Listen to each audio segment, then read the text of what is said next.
Yo, you already know who it is. Brah Migos Podcast. Price. Brah.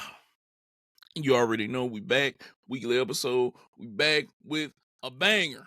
As usual. We got a little MLB. Gotta talk Juan Soto. A Met. For life. $765 million.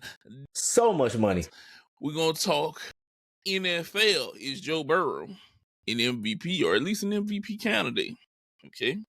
College football. Old Belichick. UNC Tar Heel. Who could ever call that one? And we are going to talk some WWE, NBA, and WNBA. And that's all here today. Brah Migos Podcast. Sit back. Get ready. Get you something to drink. I'm about to go and hit the music right about Okay, now. that. What up, Brah?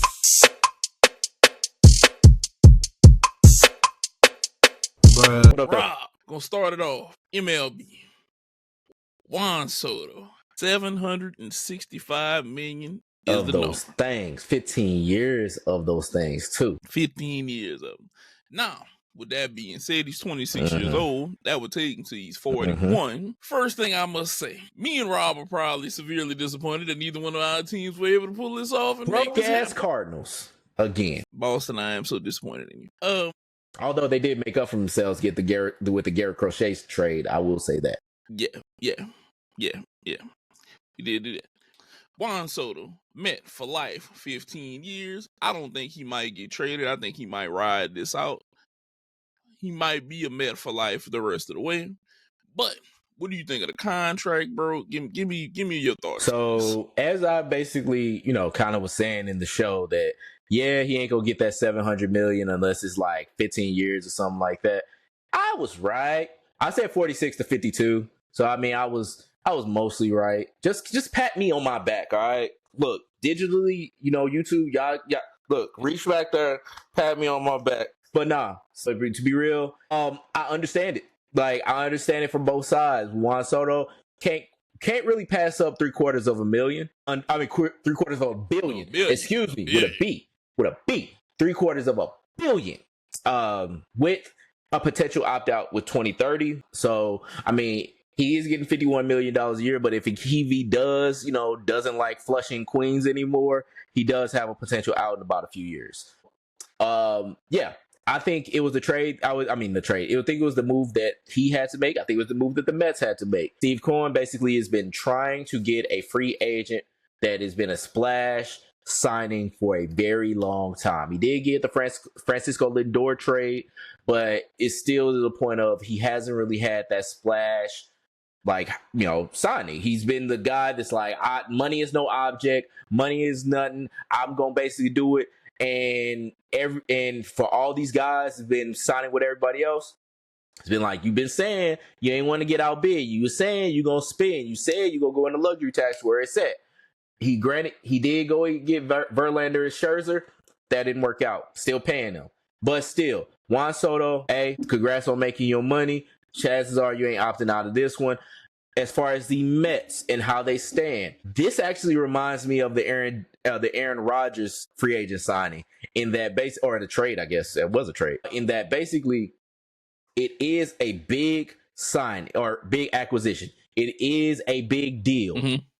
They're still the third best team in their division behind the Phillies and the Braves. I think that they're still right behind them. They did go get Frankie Montas. They still possibly might sign a Pete Alonso. But the thing about it is, when it comes to those other teams, the fact that you got Ronald Acuna coming back and Steven Strider coming back for the Braves and that lineup. Granted, they did lose Max Fried, but they still are a very good team. The Phillies gonna have Aaron Nola and Zach Wheeler coming back. Gonna have Bryce Harper. Gonna have all these players that basically they have coming back. It's still, and they supposedly trying to go get Nolan Arenado. Like, all these things make up that these two teams are still much better. And then the Nationals are coming up.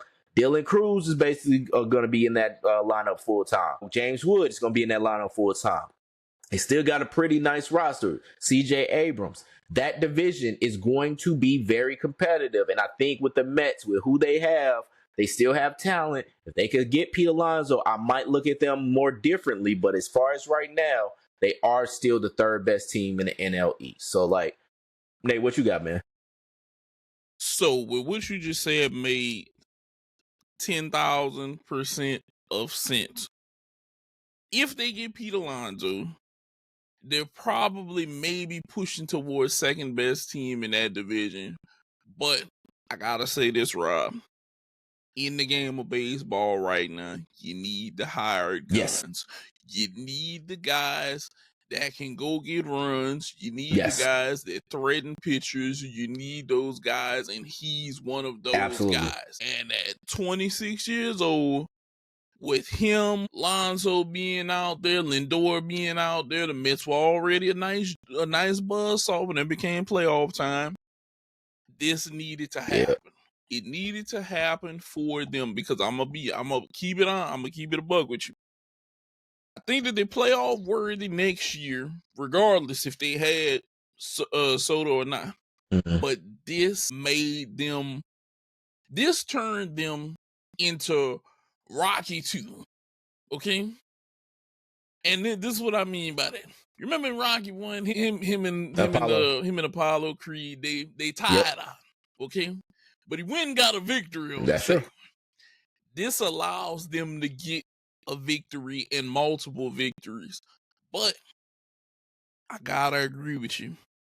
That goddamn Braves team, bro, it's a health thing. It's a health thing with them. And like I said, they did win one without Ronald, but everybody else was healthy at the time. If they're healthy, watch out. That's a 100-win team you got to deal with. Same thing with the Phillies. I think Phillies won 97 this year. I want to say. I think that they won 97 this year. That's another team. That's pretty much a 100-win team. You have to be wary of these teams, and it's hired gun central because we know the team that just won, they buy their hired guns by the ton. They figured out the money management of it. Like we said, like last episode before that, hats off to the goddamn Dodgers. They figured out how to crack the code whenever it comes to, hey, I'm going to take this and do spend that paper. Yeah. And it's about spending money. And baseball is the great arms race right now. It's the great arms race.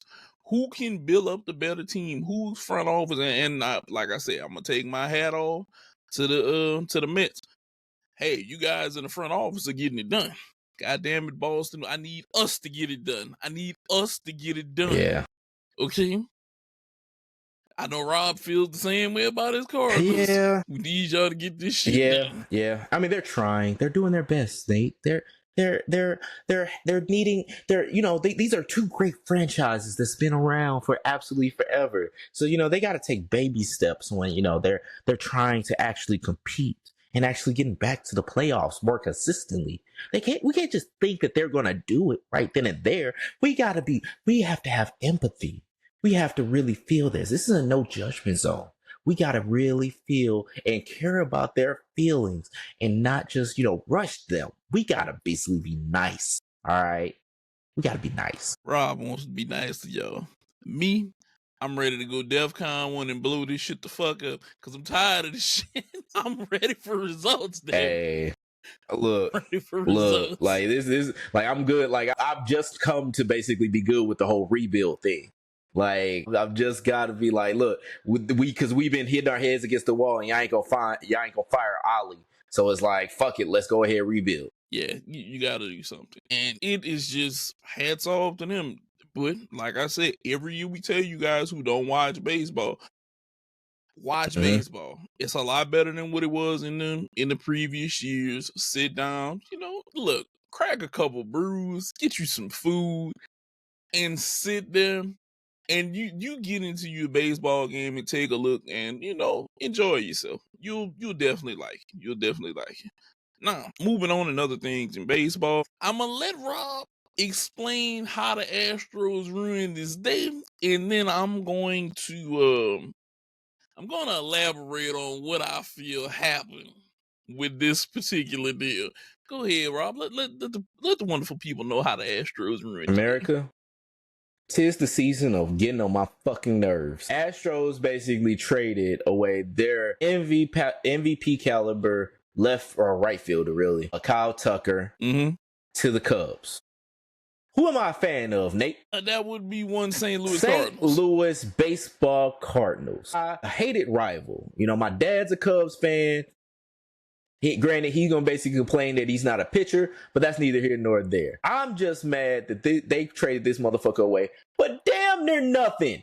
Damn near nothing. They got like 7 top 100 prospects. They ain't give away none. I mean, Cam Smith might have been there. He's number 70. Because when I looked yesterday, that motherfucker wasn't nowhere to be seen. Now I'm looking on there, that nigga right there. And so, like, the thing is, like, it's to where, like, they traded away that man for, like, seemingly nothing, even though he got, like, a 1, OPS in the minor leagues. But Kyle Tucker, as a Cub, is the bane of my existence. And it's going to be for a while because the Cubs can't pay him. I hope they cheap out. And basically like, well, we're not Wrigley anymore, and we're not the Chicago Tribune, and we, own some shit, but we can't really pay you, Kyle Tucker. So go ahead, go down, 55 and go to St. Louis and be their right fielder for the next 1,000,000 years. I would love for that to happen. That's a dream of mine. But the thing about it is, that absolutely ruined my fucking day yesterday. Thank you, Astros, for Astros with 2 S's. 3 S's, I guess, in this case, for ruining my fucking day. All right. Isaac Paredes, okay, he's a pretty good baseball player. Hayden Wisniewski, 4 ERA. Cam Smith, never heard you before yesterday, but apparently you're something. That ain't much, all right? They didn't give away any of their more top prospects. Like, let me look up. Let me because they didn't give away Matt Shaw, who basically is about to be coming into the league. Moises Ballesteros, not him. Owen Cassidy, not him. None of these top prospects for an MVP caliber player in Kyle Tucker. Fuck you, Astros, and the horse you rode in on, because I know y'all got a lot of horses down there in Texas. Stars at night are big and bright, but you can kiss my ass. So, this is how I feel about this, Rob. As we were kind of talking about this a little bit before the show started. I feel like this is one of them backroom shady ass deals right here that went down. Because players of Kyle Tucker caliber do not get traded for nothing. However, I do understand he has been hurt. Maybe that has something to do with it. But still, it was a little cheap. On how this panned out for the Cubs. Now, like you said, maybe the Cubs won't pay him. Hopefully. Hopefully they won't pay him. Now, if they don't pay him, that works out, great for everybody.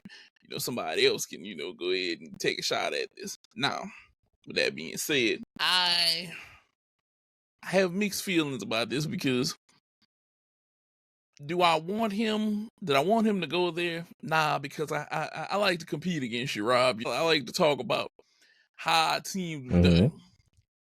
Now, do I think that like the Cubs are worthy of Kyle Tucker though? That's just me being me, because I think Kyle Tucker is worthy to wear a Boston uniform. It's just me. But do I feel like this is a backroom shady deal? Yes, I do. It just screams something else was passed off somewhere here, and I can't put my finger on it. I'm waiting to figure this out. It screams bullshit. Yeah, because something is going on. Something is amiss. Something is amiss. Yeah, something is amiss. Something is definitely amiss in this one.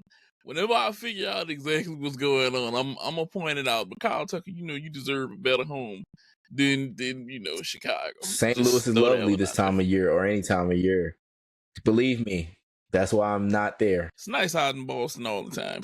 You can go out there, you can kick it with Big Poppy. You got the Green Monster and shit out there. You can be great over there. No, thank you. Be great over no, there. thank you. No, thank you. I'm just saying, it's I'm hard. just saying, no, thank you. Hey, we could always hope. Now, moving away from the MLB, we got to talk a little bit of NFL for you guys.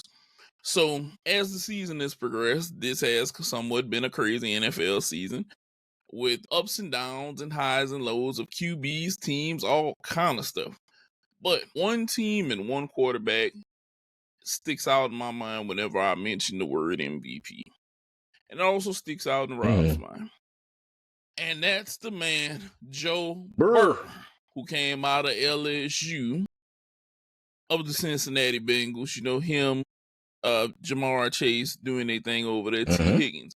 But the Bengals are a losing team, but Joe Burrow is putting up MVP caliber numbers. Okay, we must say that for sure. Now, with that being said, do you think, Rob, that he is worthy of an MVP, or at least being in the conversation right now, even with a losing team?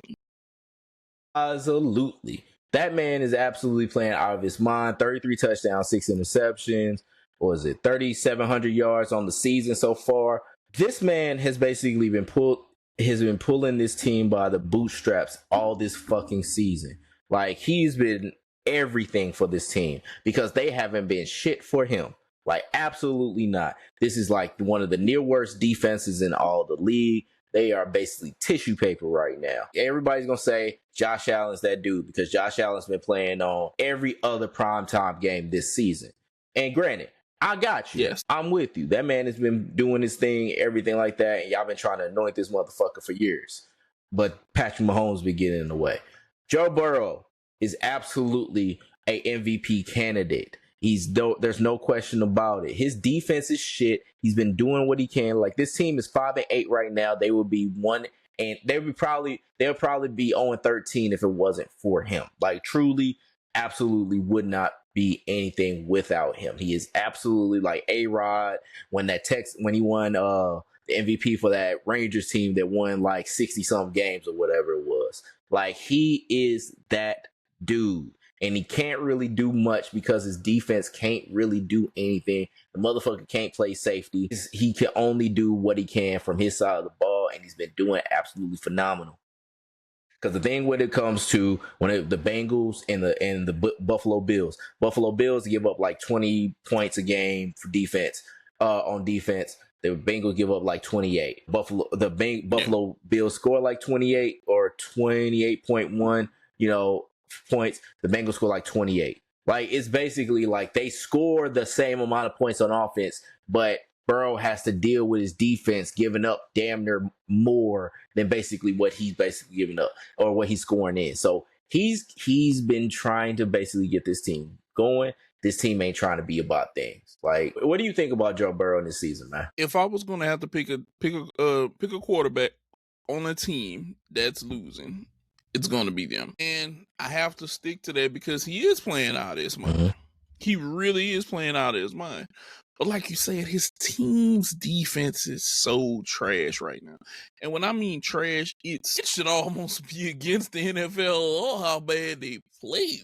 Just, they'll go out there and they will literally just give up touchdown after touchdown after touchdown. And it's like, can you guys get a stop? Do anything. Can you do anything to help us win? Help me. Not everybody sees it like that. Cincinnati, because Cincinnati is 5-8 right now, right? Okay. So let's run back the past few games. 27-20 to the Dallas Cowboys. Not Dallas Cowboys with Dak Prescott. Dallas Cowboys with Cooper Rush. Okay. You play the Steelers. It becomes a shootout, 44-38. Steelers got some big stops. Russ had some big throws. They win that game. They lose to the Chargers, 34-27. Another shootout. Your defense can't stop anybody. You lose to the Ravens, 1 point. That was the one where they went for 2. They tried to win it all, 35-34. You lost to 3 really good teams right there. Granted, you beat Dallas. Dallas is just washed up. Right now, like I said, if I was them, tanking the rest of the season, not even trying to win. I'm not even joking. But you also had to go the distance with the Eagles. The Eagles beat the hell out of you, 37-17. You did beat the Raiders 41-24, but it's the Raiders. How much of a threat really are the Raiders? Let's just be honest with ourselves. You did beat the Browns 21-14. You beat the New York Football Giants 17-7. Nobody was worried about them. Nobody was worried about them. And then, again, you lost to the Ravens 41-38. Another shootout. Excuse me, guys. You beat the Panthers. Come on now, it's the Panthers. They've been struggling. They've been having quarterbacks back and forth. They didn't know if they were going to keep the young kid out there. They really don't know what they got. They're the Panthers. Commanders, you lose to them 38-33. You lose to the Chiefs 26-25. You lose to the Patriots at the beginning of the season 16-0. Granted, all of those were during times of injuries. You didn't have T. Higgins there. Jamar Chase was your main target throwing the ball. They were trying to establish a run game and whatnot. You've had a lot of losses, and you've also had just a lot of up and down. Do I think that he's worthy of being in the MVP conversation? Yes. Would I pick him right now as the MVP? Probably not. I'm gonna probably go Saquon Barkley, especially because he's closing in on that rushing record, and the Eagles are winning. Because I'm going to be honest, not many people are going to talk about something like this and say this, but Saquon Barkley has helped brush over the deficiencies of Jalen Hurts. Okay? He's helped cover all of that this year. And we're not talking about Jalen Hurts being bad turnover-wise. We're not talking about Jalen Hurts not being able to push the ball downfield. People don't even realize Jalen Hurts only got 2,600 yards throwing the ball this year. He's not having the most spectacular year. He is completing 68% of his passes. He does have 16 touchdowns and 5 interceptions. He's been sacked 35 times.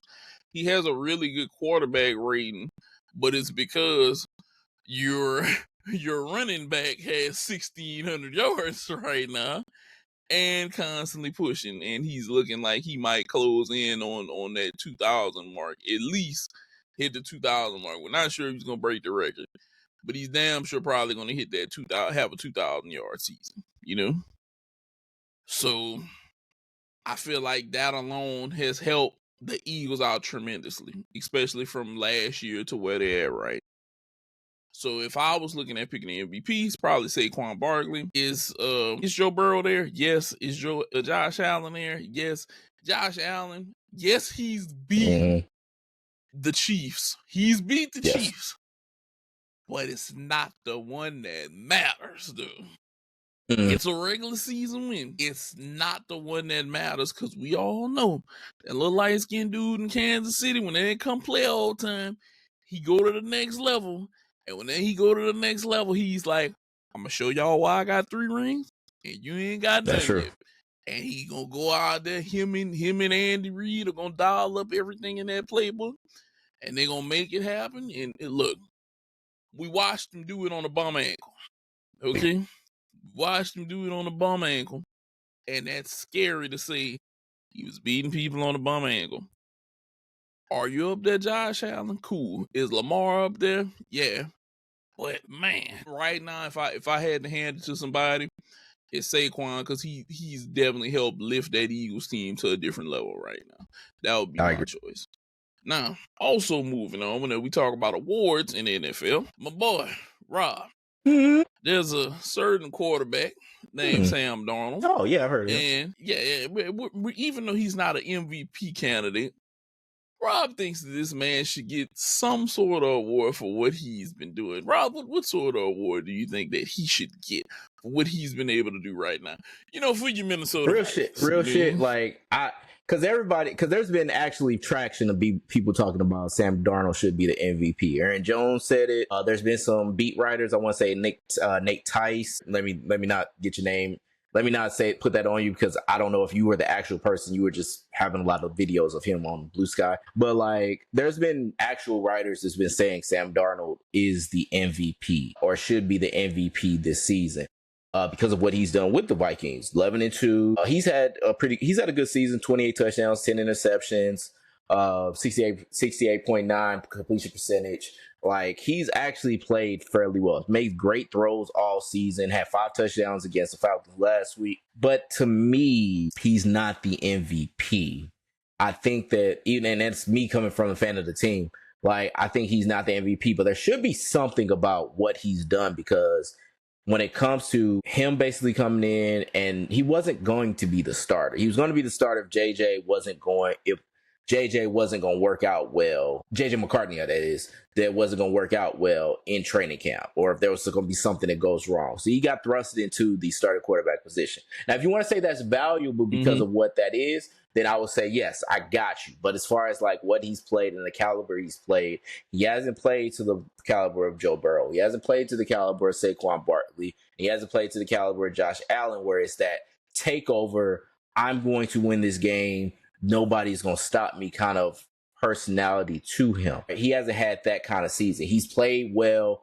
He's come back into certain games, but it hasn't been like a overwhelming Sam Darnold did this shit, kind of thing, especially when the defense has actually been playing great as well. So, but there needs to be some kind of award where it's like, here's this backup that did overwhelmingly better than what the starter did and had to come in and thrust in. So, like, I don't know what kind of award that they could come up with, because it's one of those, like, how do you write it? It's not a comeback player of the year award. It's like all sustainment team, like the backups are people that came in for injury and basically held it down for the starter. Like, there needs to be some level of award for that, to basically give credence or give credit to the dudes that basically came in and held it down for the starter. Like, he needs to win that. That's the top award he needs to receive, because what he's done with his team, especially when I was getting everybody left and right, dog. Like, I don't know about Sam Darnold. I was like, this is the best team he's played with in his career. If he doesn't work it out, then yes, he's a bum. But the thing about it is, he made it work out. They're 11-2 right now. We'll see what happens in the playoffs, but I'm just saying, this is something he should get. Okay, so here's what I'm gonna say. Sam Darnold has done a lot. He's done a lot for you guys. He's done a lot. I'm gonna definitely say that. So, do I think that he should be coveted in an award? Maybe. But I feel like this is gonna be JJ McCarthy's team up until he got hurt. And yes, he has. Because I'm gonna be honest with you, dog. I was writing y'all off. I was like, that's fair. Sam Darnold's out there. This ain't about to happen. He was there to back up JJ McCarthy. I was like, Rob and them gonna throw the year. They gonna go ahead and get a high draft pick and back to the drawing board. Didn't happen. It didn't happen. And I must give hats off to y'all and say that you guys really, really, really put up in. Y'all did y'all thing. Y'all definitely did y'all thing. Y'all did y'all thing. Gotta give it to y'all. Y'all did y'all thing. Another pat on the back. Another pat on the back. Yep, he's kept the Vikings at very high relevance, and I loved it. It's competitive football. It's definitely competitive football. Now, he's not an MVP, but maybe a comeback player of the year. It's something. I mean, usually comeback player of the year is like, it's like, hey, you was hurt, or or in the case of DeMar Hamlin, you nearly died, on the field, or you did die, but you came back to life. But yeah, like it's that award probably is not it, but it's like, it's got to be something. Like, we're gonna brainstorm this for you guys, and we're gonna come back and give you something good. Yes. And then we're definitely absolutely gonna put this thing down, and we're gonna remember, and we're gonna basically give you the all backups team, I guess, something like that. But yeah, we're gonna come up with it. We're definitely gonna come up with it. But yeah, he does deserve something for helping keeping that Vikings team relevant, because I didn't think that they were gonna do it. Now, with people keeping a team relevant to people walking away from look at that segue. I want to say is Mr. Devondre Campbell, Mr. Devontae Campbell. Look, it's a bad look, dog.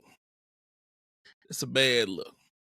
Walking away on Thursday night football, refusing to go into the game. So, Rob, this is what I'm going to say. and I want your opinion on this. Do you think that this was the result of the short week? Mm-hmm. Do you think that this was a result of him not wanting to be out there because he lost his spot? Mm-hmm. Is this him building up frustration behind this? What exactly do you think went on with this? So to answer all three of your questions, yes. Because the thing about it is, like, I think this had to do Javon, or not so D Greenlaw. Yeah, D Green. That's Dre Greenlaw. Dre Greenlaw. Basically, he came back and got his spot back because if you guys don't remember, he actually tore his Achilles in the Super Bowl, and that's what kept him out until this time. First of all, hold on before we go away from that. He had a freakish accident, like of straight up his Achilles getting on, like just going onto the field. And tore it. This was a freakish injury of I'm hyping up and go to run on the field and oops. And he was having a good game and was making the difference for the Niners when it came to going against the Chiefs. Like it was crazy. But he came back.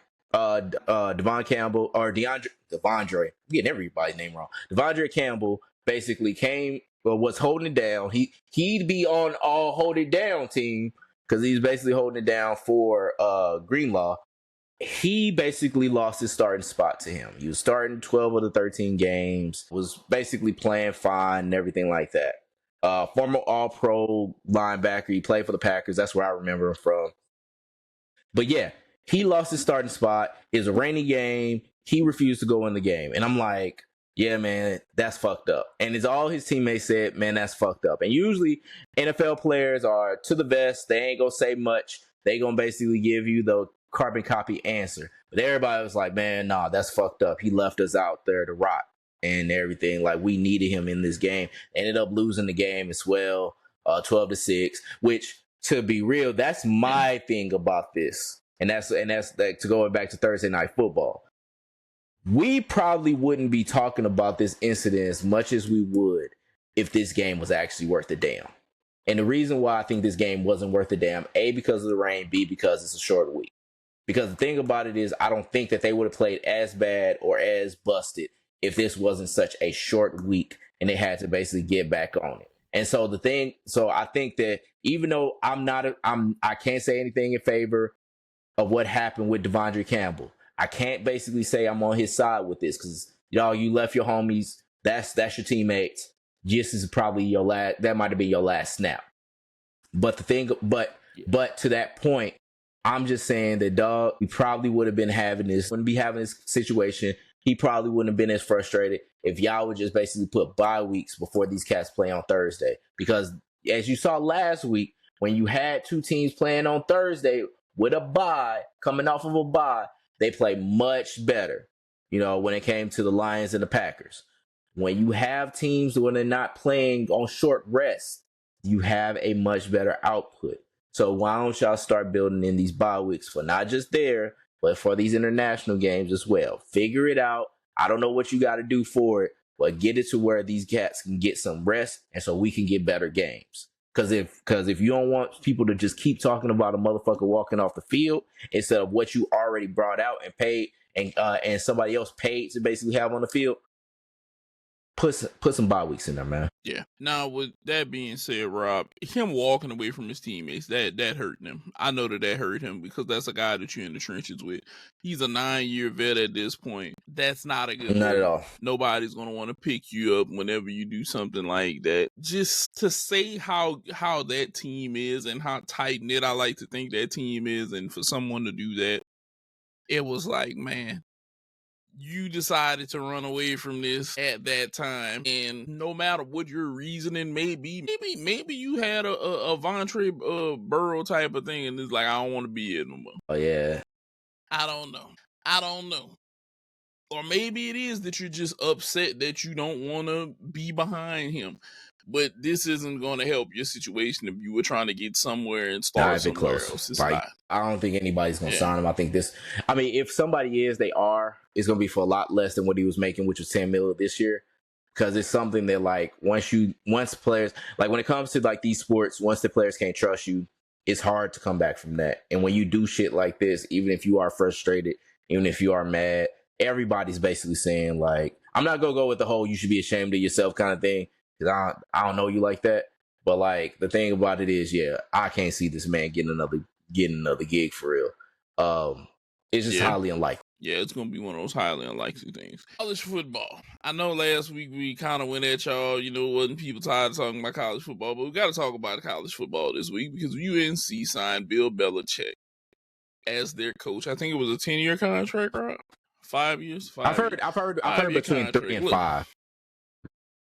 Okay, so first thing, I didn't think Bill was going to go back into football coaching. Because I thought that if he was going to go into coaching, I'm going to be honest, I thought Miami was going to be the spot. He got that young-ass girlfriend that he got.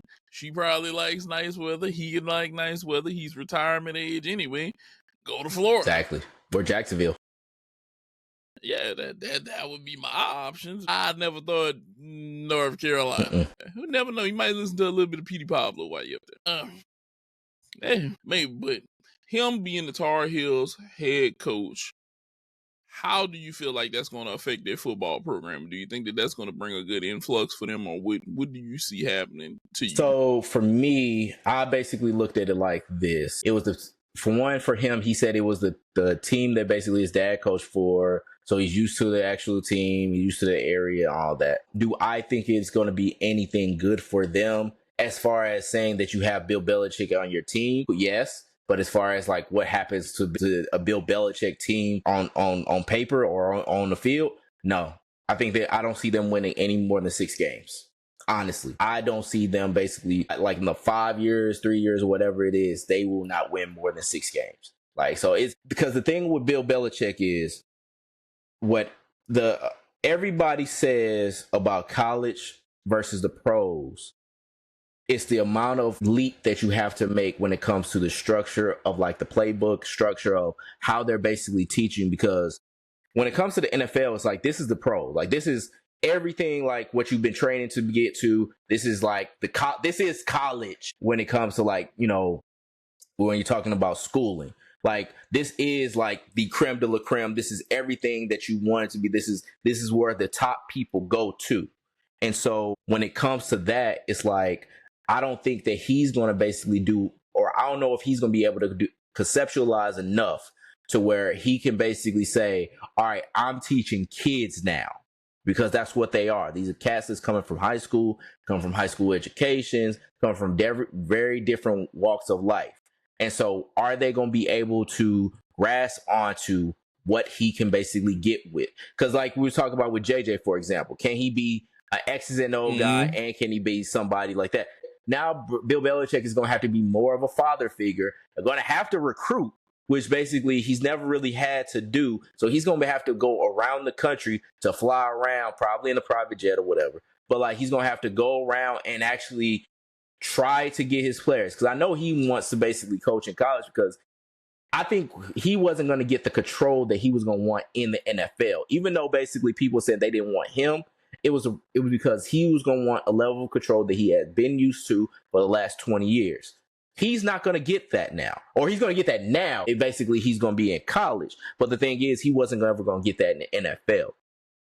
So it's going to be to where he's going to get what he wants, but what he's going to be able to teach and be able to conceptualize for these cats is going to be having, even though he's saying like, hey, there's a similarity between college and the NFL. If he can't basically teach that and get these players to grasp that, then he's already lost them. They did say that they're going to keep their four-star recruit that basically was a quarterback. He said he's going to stay there instead of going to LSU or whatever it was. But the thing about it is, it's hard. And I don't think I don't know if he's going to be able to get them ready as much as he feels like he can. So it's going to be interesting to see, but I'm very pessimistic on it. I don't see him winning more than 6 games. Okay. So this is the part of the show where Price makes an absurdly ludicrous statement about Bill Belichick, and I'm just going ahead and I'm prepping you guys for that right now. Okay. Now, where do I begin? Okay. Bill Belichick flying around being in a private jet is going to do one thing for him for sure in his relationship. I feel like this is going to raise his little 26-year-old up because she gets to fly on the PJ with the man who she's probably now calling Daddy Belichick, okay, with a damn near 50-year-old age gap, and she gets to fly around on the private jet while he goes to recruit people. Now, with that also being said, this is going to give him that control level freak like mentality and shit that he wants. Yeah, you're right, freak, because I guarantee you he's going to have a stash of Viagra going ready to go. I guarantee this. I have no doubt in my mind for this, okay? Now, do I think they can win more than 6 games? They won 6 games this season, okay? They're about to play UConn in the Wasabi Fenway Bowl, which is one of these obscure bowl names that I feel like it's in your with like the randomizer. It's in your spot though. The Fenway Bowl, that's in Fenway. Yeah, Wasabi Fenway. Like who comes up with this? Anyway, sounds spicy. Yes, it does. They're going to play in this bowl against 8-4 UConn, and they're 6-6. Okay. Now, granted, this is the ACC that we're talking about right here. Do I think this is going to be some barn burner of a matchup? I don't know. Okay, that's one thing I don't know. I just don't. Do I think that it can? Do I think that it may give them exposure? Maybe. Well, it will. It's a bowl game. It depends upon if we, as the people, watch this bowl game. Is it one that I'm interested to watch? Not even close. Yeah, like we talking about ACC where the ACC standards was SMU being number 1, then Clemson number 2, then Miami 3, Syracuse, and on goes the list. And North Carolina is somewhere in the lower bottom half of this. Okay. Now, do I think people are going to flock to him? It's so hard to say because of the transfer portal. It is so hard to say because of how that shit works now. So, if there's kids out there that believe that Bill Belichick can now prep them for the NFL, this may be good for UNC because it may give you access to some talent that you may not have gotten before. Maybe. Do I think it's going to happen? No. One, because whenever I think of UNC and I think college, I think basketball. Right. I don't think football. That's the first thing. Because anytime I think of ACC, Duke, I'm thinking basketball. UNC, I'm thinking basketball. Right. The football teams that I do think about come out of there: SMU, Clemson, Miami, and maybe Louisville. Like that. I don't think about Wake Forest. That's basketball. I don't think about NC State. I feel like that's basketball. None of those say, hey, it's a football team right there. They're nice. Now, it's going to boil down to what I said before. Do I think that these kids are going to flock to Belichick? I just don't know. And like the transfer portal is just one of those things where it's the ultimate X factor now in college. It really is, because a kid can be in one spot and decide to go somewhere else, and he's eligible right then and there. Okay, so does Belichick have a mojo to pull some kids? We don't know. Maybe, but in his last few years in New England, it wasn't happening. Maybe it was because he lost total control like he had before and everything else. Yeah, I don't think people wanted to play under Bill Belichick's way because once Gronk left, it was just like, yeah, they were like, okay, yeah, there's other ways to do this. There's other ways to win. So I ain't really trying to be around here. Whereas kids, it's even more volatile because they could basically be like, those motherfuckers quit on a whim. Like these little motherfuckers, because that's one of the things I want to see. Like I want to see Bill Belichick's text to like Chris Sabins, like these little motherfuckers wilding, like a substitute teacher or some shit. Like I want to see that. For real. Like, because I think that's going to be the thing that's going to, Yeah, it's going to come down to him being able to, like, handle them. And if he can hold on to these kids. I don't think so. I don't know. It's so hard to tell because, like I said, if they can be influenced by him and they'll go his way and do what he wants them to do, fine. But if they don't go his way and then they just want to leave, they're just going to leave. They're going to be like, I'm out of there, transfer portal. I'm gone. There's no more of that. Oh, I got to transfer to a school, red shirt, all of that. Nah, dog. Hop in this portal. We're going to be good to go when next semester, whenever football season pop off. I'm ready. I'm ready to go for a new coach. So time will tell about that one. Time will tell. But he is going to have all of the micromanaging power that he once had. Now it's back at his fingertips again. So let's see how it works out. And I do want to see if it's going to work out, because it is to where it's like, this is the most the most championship winningest coach within professional football, and he was 12 or 14 wins away from basically be the all-time wins winningest coach ever. So I mean, this is gonna be it's gonna be something to see. I'm not optimistic on it at all. I'm just not. I'm not either. I'm not. He may prove us wrong, though, Rob. He may prove us wrong. He just may. Now, leaving the square football field to the square circle of WWE. This professional ass transitions, like my nigga is just damn. My nigga is special. That nigga is so fucking good. Like, pay this man. I just do what I do. I just do what I do. I just do what I do sometimes, bro. That's it. Now, with the WWE, this is something that me and Rob both grew up on. It's something that's been a passion, something that we still keep up with, whether wrestling in general, because now wrestling has expanded, Ring of Honor, AEW, New Japan, all of these places. But we're going to talk WWE, okay? First, we're going to talk about the tag team division, okay? And this is something that me and Rob are becoming to love, and you feel the love in the tag team division in the WWE. So, Rob, what off rip has caught your eye the most in the tag team division? So, two things. One, if y'all saw on Raw, basically the New Day have been hurting feelings, and basically we talked about it last week on the show. Go look at it. Go get our views up. But yeah, as you saw this week, they came into the ring, they took Stan's camera and basically got booed out the fucking spot. Like, absolutely booed out the spot. And I love it because this is newfound area. I mean, not newfound area because they were heels before, but like now they're heels again. And now they basically get to be the bad guys, and in a tag division and in a tag, team atmosphere with the WWE, where basically there hasn't been great heel tag teams. And granted, you got the champs over there, with Finn and Big Head, but like, this is going to basically bring a newfound energy to the tag team division, not only there, but even on SmackDown when it comes to DIY. The fact that they turn heel and basically going to have some clashes with the Motor City Machine Guns is going to be, I can't wait for it.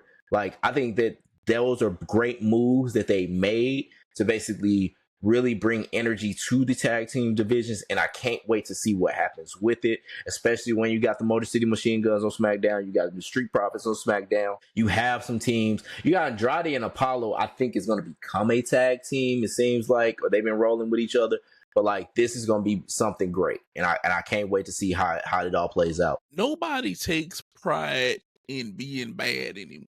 Thank you. Everybody wants to be good. Everybody wants to face pop, and nobody wants to be that heel. Nobody wants to be that character of despicable ass. Me, I'd love it. I'd poke me somebody and I'd grab some trunks, hit them with a little blood. Yeah, I'd get into it. That's just me. But nobody wants to embrace being bad. That's true. Everybody wants that. Everybody wants that face pop. They want to be lovable. That Cody Rhodes pop. Yeah, they want to be lovable, and you gotta realize, can't all y'all be lovable? Mm-hmm. That's true. Not everyone can be lovable in that business because you gotta have somebody to go against. Yeah, you gotta have somebody to bounce off of, and when you got two trying to be lovable motherfuckers with a face and a heel, it's like, yeah, it just basically evens out. And so, yeah, you got to have somebody that's like really trying to be hated. And not too many people trying to do that. And it's a lost art form. And with me speaking on lost art forms, you know, we have another guy we consider our brother. He's not on the show.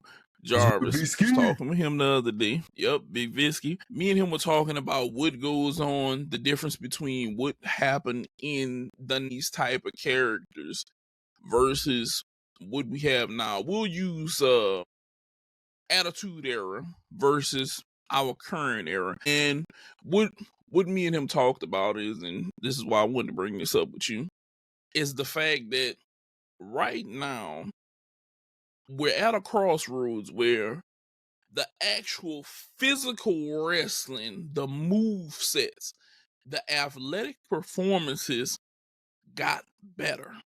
Okay?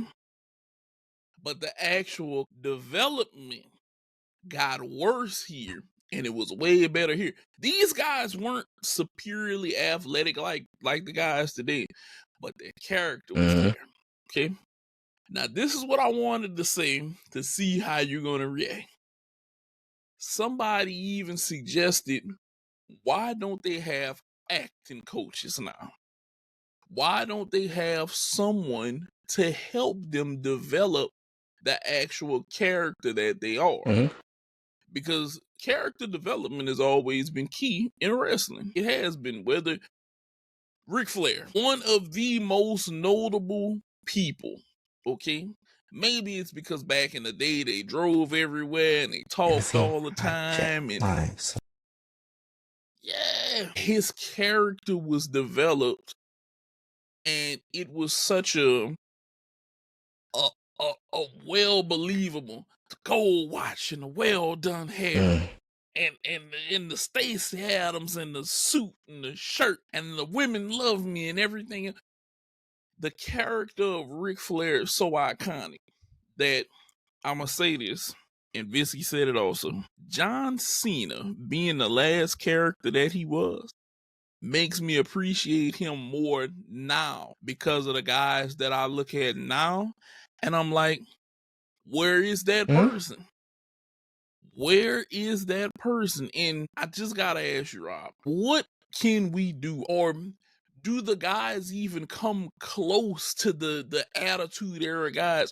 Who can try to match that level of charisma and just well thought out character development? Because I don't see it anymore. I just don't see it on this side, on the new side. So you brought up a great name when it comes to Ric Flair, and not just because of who he was and how he did things in the past. That motherfucker lived his raps.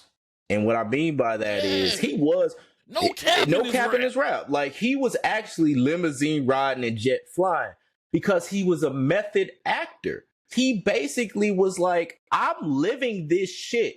Everything I'm telling you right now, everything that I'm basically coming out with these nice ass Versace suits, this nice ass shoes, this nice ass watch, I'm wearing it. I'm living it. And so my biggest gripe when it comes to the folks right now, so like say Kevin Owens, for example, he lives his characters. You can feel him. You can basically sense everything about him. He gets absorbed. Randy Orton is another one, like kind of like latter end of the Ruthless Aggression era and like the Legend Killer era. He was in it. He absorbed it. Roman Reigns absorbs himself into what he's doing. A lot of these cats do not. And that's what basically it is. Kurt Angle was a great guy that basically lived within his character. When he wasn't like, oh, I'm not putting on this little ass cowboy hat. I'm not shaving my head and putting on no wig. He basically did it and went with it and did the best with it. And these guys don't. It's nothing we can do about it as fans. These cats gotta basically live in their characters. And the thing is, like, they just don't anymore. And I can't give a great reason why. I could give a guess. And I think it's because they really, when it comes to a lot of these cats and a lot of the cats that basically WWE bring in, which is it's a give and take. They want to bring in people that don't have a ton of experience and basically tell them to do it and learn it and basically do it the way that they want to. But when it comes to cats that actually have to hunt, I remember putting in the analogy of a zoo animal versus a wild animal. A lot of these people that basically are coming up in the WWE are zoo animals. They basically have a catered environment like the performance center, which is competitive, but it's one that basically is very sustained. They're getting good money, all that. Versus cats that are in the wild going to these different indies and basically having to make great characters because they got to survive. They basically have to either win or die, when it comes to this kind of shit. Those are the people who are seemingly more hungry because they have to live their characters, because if they don't, then they don't make any money, they don't get any bookings, they don't get all this shit. So like when it comes to what I think is different from like say the Ruthless Aggression era, one, I think it's a little bit of nostalgia when it comes to that.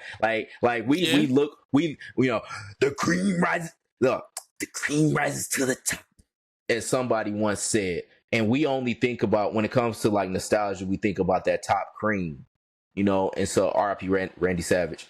But we only think about that top cream. We don't think about the bullshit that was under there. But even the bullshit that was there, but those cats was really like into their shit. They live like Jamie Noble and not Nydia, for example. You could really believe these niggas are trailer trash coming in, and this guy is basically mistreating his girlfriend, all that. They lived it. You could feel it. You can feel their characters. These other cats, not as much. Now you have some that do, but it's like a lot of these characters, you can basically be like, yeah, you ain't living your raps. You ain't really absorbing yourself in this. And so that's what I think is the biggest difference, or why we basically look at it as these cats ain't really like grabbing us no more, because these cats ain't trying to grab. Yeah, and it's a shame because the wrestling athletic ability, yes, it's sky so high. Much better. Women and women. But man, the characters are like, it's like, nah, dog. It's like you're not even close to where you need to be. Like, I don't believe you. I don't believe who you are. I just don't. Maybe they'll figure it out. I don't know. It comes in time. It's going to come in time. Yeah, hopefully it does come in time. Now going from one square court to the court of hoops, NBA. Okay, my beloved basketball. Okay, so I was talking with Rob, and all I hear is NBA viewership is down. But I keep seeing sales rises on jerseys and all of this other stuff. So something ain't math ain't math. Right. The math ain't mathing around here. So I brought this to Rob because me and Rob kind of went over this, and we keep seeing that you guys, that the reports are NBA viewership is down. And I must say this. I don't think, because Rob brought up a valid point about this, I don't think that the viewership is down. I think that the views that you're looking for aren't getting counted. Mm-hmm. And part of the reason that you feel viewership is down is because people's local teams that they love are not accessible how they used to be. Okay? And I was explaining to Rob, I'm here in Louisiana. If I don't have the provider Cox Cable, even if I have NBA League Pass, I cannot watch a Pelicans game, because whenever I'm going to go to it, it's going to tell me, oh, you must search and go to your local provider to get this game. Well, if you don't have that local provider, you don't get that game, but I can see every other game. Like I was telling Rob, I watch a shit ton of Houston games, watch Milwaukee, watch this, watch that.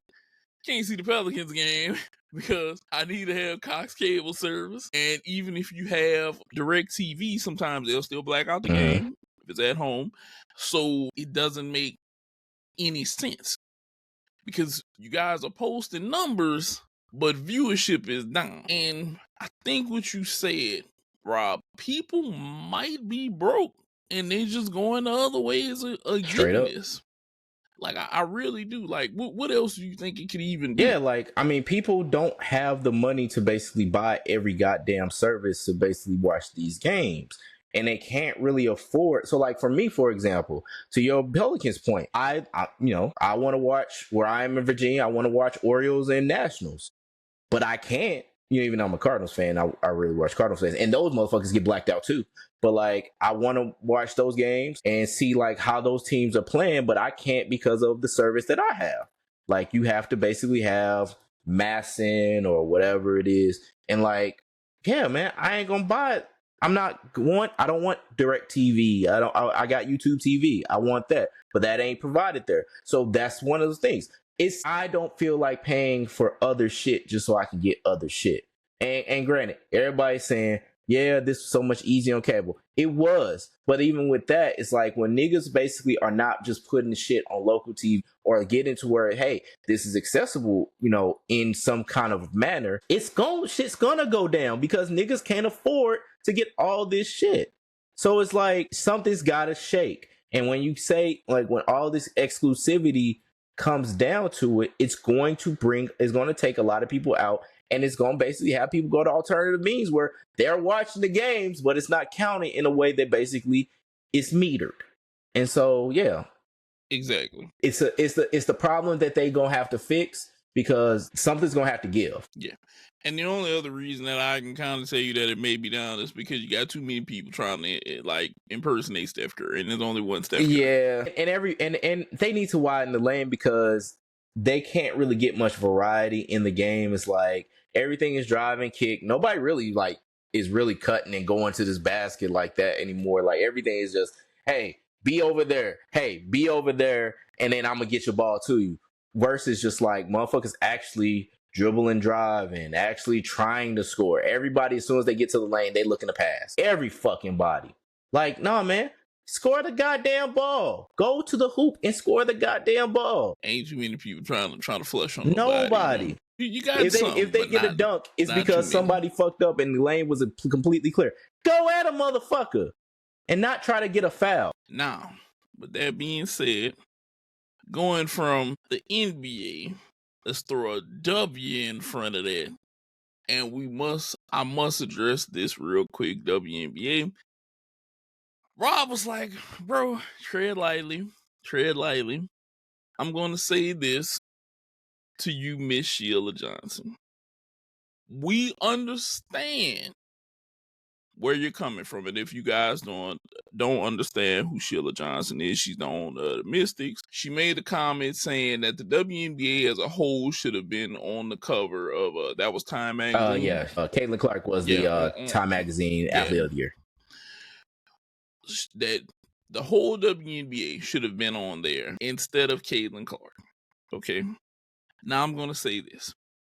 We understand here where you're coming from. You're right, but you're also wrong. You're right because what you say is there's a lot of people working in the WNBA. All of the women are working. They're all looking for exposure. They're all part of different teams. They're all trying to make their mark. Okay? Where you're wrong to me is this. She has brought more eyes to your business. Viewership is up in your business because of her. She came in with records broken. Some of y'all are nitpicking. She had 5 years. She had this. Everybody's trying to kind of pick at this in some way, shape, or form. Okay? But I will say this, Ms. Johnson. Whenever you're getting exposure because of a person, don't push against that person just because you feel as the masses of the organization should be, treated. Because I'm gonna point this out. Way back in the day, you had a man named Wilt Chamberlain. Okay. Very athletic, touched the top of the backboard, had 100-point game, all kinds of stuff. Okay. There's evolution to sports. And I'm going to start with him and the Bob Cousy's and the Jerry West. And then it went to the Larry Birds and the Magic Johnsons and the Kareems and the Dantleys and everybody else. And then it evolved into Michael Jordan. Whenever he got to Jordan took it to another level. Shoe branding, public branding, making your own brand, McDonald's, Sprite, Gatorade, Spike Lee stuff. And then it allowed the guys now to have Nike, Jordan, Under Armour, Adidas, Antic, all kinds of shoe deals. Some of these guys got Puma. Some of these guys got shoes that some people never even heard of before, okay? But they have deals to do this, okay? Ms. Johnson, you're owner, you're a billionaire, you're a black woman. Appreciate everything you've done. I think this is the stepping stone that you guys need to look at it and say this is the beginning for everyone else versus criticizing what it is. Because Caitlin Clark has been verbal saying, hey, I know I'm white. I want to give black women a platform to stand on and talk also, okay? I know that I'm white. I know that they're going to give me some preferential treatment, stuff like that. And the fact that she even acknowledges that should let you know that she sees the world with both her eyes open. Well, all three or even a third eye. Don't buck against her, because whenever you buck against her too bad, you make other people look at you saying, why would you buck against her and she's on your side already? Just try not to do that. Because me personally, whenever I read your article and I saw your video, I was like, you have a person that's on your side. She's on your side. But you want to kind of poke a little bit at her. Not a lot. Just poke a little bit. Let her have the cover of a magazine. Take this as the stepping stone of, like, whenever we landed on the moon, okay? This is one step for women's basketball, and it's gonna be the great leap that helps out later on, okay? It's gonna help keep pushing. And you guys want this to keep pushing. Because in reality, the WNBA lost franchises. You lost a championship franchise in Houston that has never made a comeback ever. They were a championship franchise, just not any franchise. One of the most iconic ones with Cheryl Swoops, Cynthia Cooper, Perrott was on that team. There was a lot of, what was her name? Tina Thompson. Tina Thompson. There we go. There was a lot going on in that team for that franchise to leave to say that it had like 3 or 4 rings. Okay? Usually teams that got 3 or 4 rings, especially at the beginning of something, just don't disappear. Okay? Look at this as us getting back in the groove as the women's basketball league. Instead of just poking at her because of a Time magazine cover. Okay, more than sure you didn't probably had a bunch of magazine covers, Miss Sheila. You're a billionaire. If not, you can probably buy a magazine and put your own stuff on the cover. I'm just saying. Now, Rob, I don't know where you want to go with it, but you can go ahead. All right. So what I would say is I get both sides. And the reason why I say I get both sides is that Sheila Johnson absolutely is correct. The WNBA, it could have basically been where them, especially as a league that is growing, have something where they say that, hey, this league could be the athlete of the year because of everything that they had to deal with when it comes to threats against players, when it comes to all these different things, when in the wake of Caitlin Clark coming into the league and having more notoriety and everything like that. Yes, I understand basically her standpoint and not wanting to single out Caitlin Clark as a player, as the athlete of the year. What I'll get on the other side is that with Caitlin Clark, she has had a stellar season. She came off being the number in the point scoring champ, basically in all of NCAA college basketball, beating Pistol Pete Maravich's record, basically being in the national championship finals, to then getting drafted like a week or 2 later, to basically playing like a month later, to basically becoming rookie of the year and getting her team to the playoffs. A team that had the number 1 pick, so a team that wasn't that good the year before. So what she's done on her own merit as being a big piece of that team and basically having the stuff that she did, breaking a bunch of records within the WNBA season, and bringing in a lot of people to the game and watching the games. Now, it's absolutely where her merit is there. The thing about it is, though, you can't see both sides when it comes to this stuff. It has to be so-and-so was right, so-and-so was wrong. And it sucks that it is like that, and it sucks that it has to be framed like that, because it's like, it shouldn't be. It shouldn't be black and white. There's context to everything. There's factors to everything. would basically the WNBA had the amount of growth that they had without Caitlin Clark? I would say probably not. Because they have had steady growth, but this was more meteoric growth when it comes to exposure, when it comes to everything that basically happened with Caitlin Clark coming into the league, with how much she had done in college, and having that basically being pushed into the league. Have they basically anointed her and given her more star treatment? Yeah, they did. And sometimes that just happens. That absolutely happens when it comes to sports.